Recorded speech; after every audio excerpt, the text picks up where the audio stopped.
ఇంట్లో ఆడవారు వెలుపల ఉన్నప్పుడు పూజ ఎలా చేసుకోవాలి ఒక ప్రశ్న. దీపారాధన ఎలా చేయాలి, అది కూడా అశౌచం ఏదైనా ఇంట్లో ఉంటే ఎలా? మంచిదే. ఆడవారు వెలుపల ఉన్నా పూజ చేసుకోవడానికి అభ్యంతరం అనేటటువంటి ప్రశ్న అసలు ఎక్కడా లేదు. ఎందుకు లేదు అంటే, పూజ అనేటటువంటిది ఎవరు చెయ్యాలి అంటే ఇంటి యజమాని చెయ్యాలి. ధర్మపత్ని సమేతస్య అనుంది కానీ ధర్మపతి సమేతస్య అని ఉండదు సంకల్పం. అంటే దాని అర్థం ఎవరు చెయ్యాలని? యజమాని చెయ్యాలి.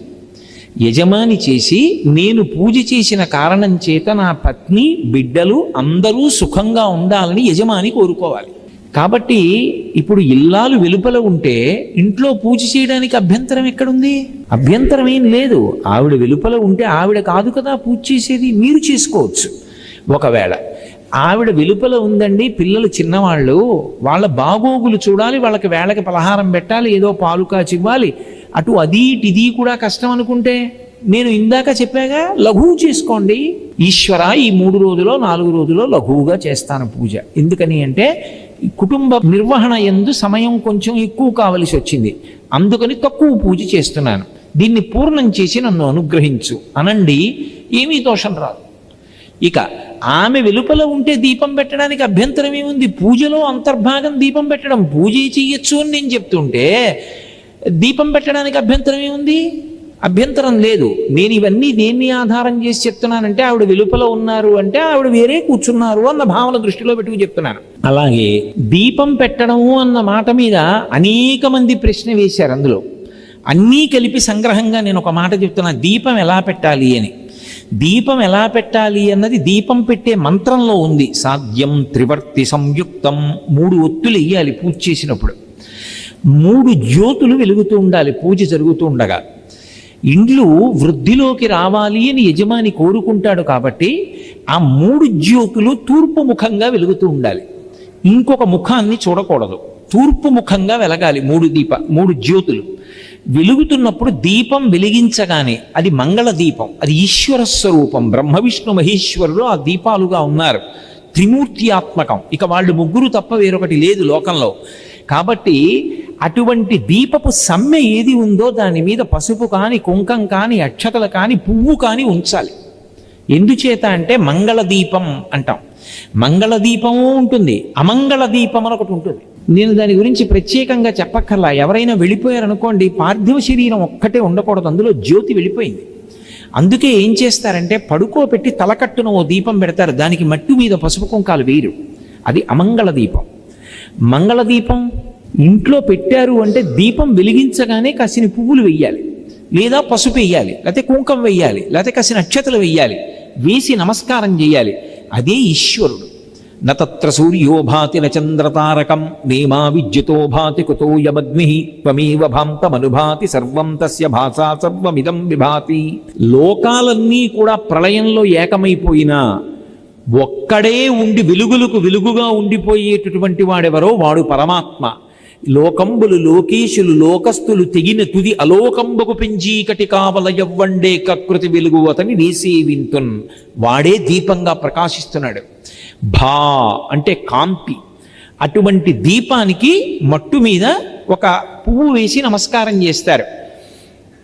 ఇక పూజకి సంబంధించి మీకు ఆవిడ యొక్క సహకారము లోపించిన కారణం చేత కుటుంబ యజమానిగా మీరు నిర్వహించవలసినటువంటి కార్యక్రమాలు నిర్వహించకపోతే ఇంట్లో చాలా ఇబ్బంది ఏర్పడుతుంది.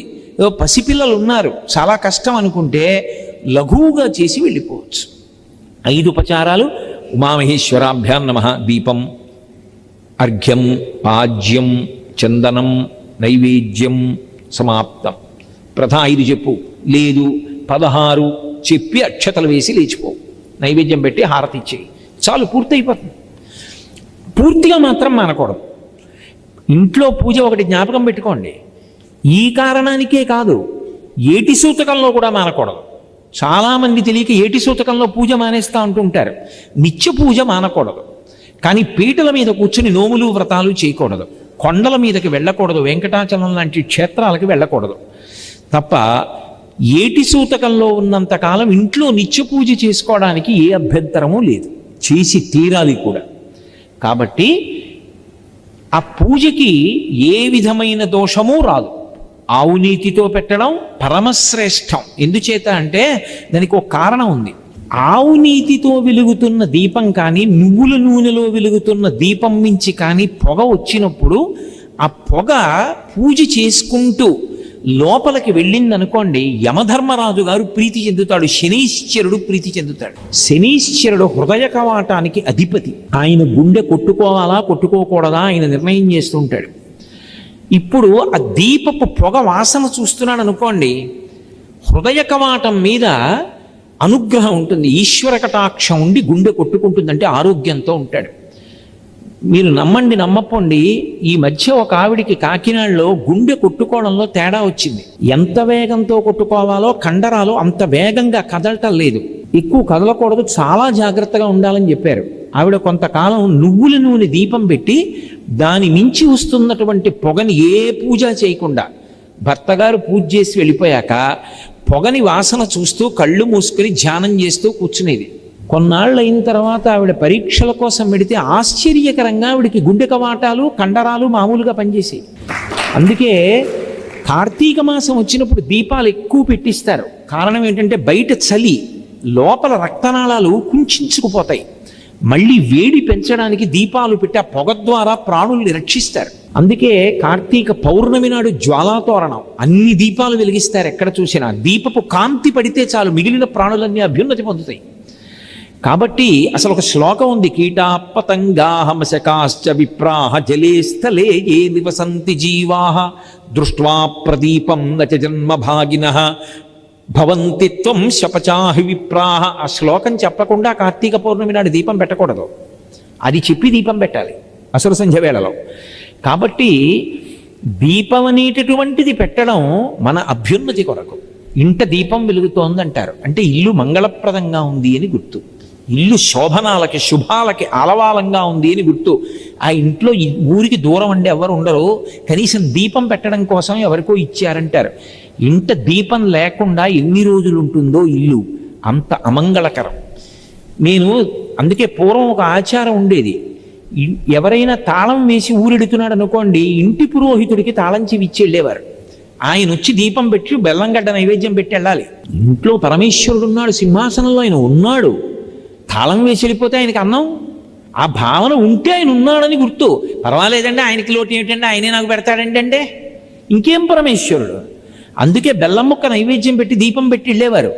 ఒకవేళ అలా ఏ కారణం చేతనైనా ఇంటి పురోహితుడు వచ్చి కూడా దీపం పెట్టకుండా ఇల్లు సంవత్సరంలో కొన్ని రోజులు తాళం వేసి ఉన్న కారణం చేత అమంగళకరమైనటువంటి స్థితి యజమానికి కలగకుండా దోషాల నివారణ కావాలంటే దానికి శాస్త్రంలో మినహాయింపు కార్తీక పౌర్ణమి నాడు గుత్తి దీపం.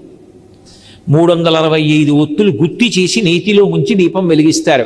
365 రోజులు మా ఇంట్లో దీపం పెట్టని దోషం ఏదన్నా ఉంటే తొలగుగాక. దీపానికి అంత ప్రాధాన్యత ఉంది, ఇంట దీపం వెలగాలి. కాబట్టి ఆవిడ సహకారాన్ని బట్టి, ఆవిడ లేకపోతే ఇంట్లో చిన్నపిల్లలు ఉన్నారు పెద్దవాళ్ళు అనుకున్నారు ఉంటే సంగ్రహంగా చేయొచ్చు. దీపం పెట్టడానికి అభ్యంతరం అసలు ఎప్పుడూ లేదు. నేను మీ ప్రశ్నకి సమగ్రంగా జవాబు ఇచ్చాను అనుకుంటున్నాను. సంతోషం. ఇంట్లో ఆడవారు వెలుపల ఉన్నప్పుడు పూజ ఎలా చేసుకోవాలి ఒక ప్రశ్న. దీపారాధన ఎలా చేయాలి, అది కూడా అశౌచం ఏదైనా ఇంట్లో ఉంటే ఎలా? మంచిదే. ఆడవారు వెలుపల ఉన్నా పూజ చేసుకోవడానికి అభ్యంతరం అనేటటువంటి ప్రశ్న అసలు ఎక్కడా లేదు. ఎందుకు లేదు అంటే పూజ అనేటటువంటిది ఎవరు చెయ్యాలి అంటే ఇంటి యజమాని చెయ్యాలి. ధర్మపత్ని సమేతస్య అనుంది కానీ ధర్మపతి సమేతస్య అని ఉండదు సంకల్పం. అంటే దాని అర్థం ఎవరు చెయ్యాలని? యజమాని చెయ్యాలి. యజమాని చేసి నేను పూజ చేసిన కారణం చేత నా పత్ని బిడ్డలు అందరూ సుఖంగా ఉండాలని యజమాని కోరుకోవాలి. కాబట్టి ఇప్పుడు ఇల్లాలు వెలుపల ఉంటే ఇంట్లో పూజ చేయడానికి అభ్యంతరం ఎక్కడుంది? అభ్యంతరం ఏం లేదు. ఆవిడ వెలుపల ఉంటే ఆవిడ కాదు కదా పూజ చేసేది, మీరు చేసుకోవచ్చు. ఒకవేళ ఆవిడ వెలుపల ఉందండి, పిల్లలు చిన్నవాళ్ళు, వాళ్ళ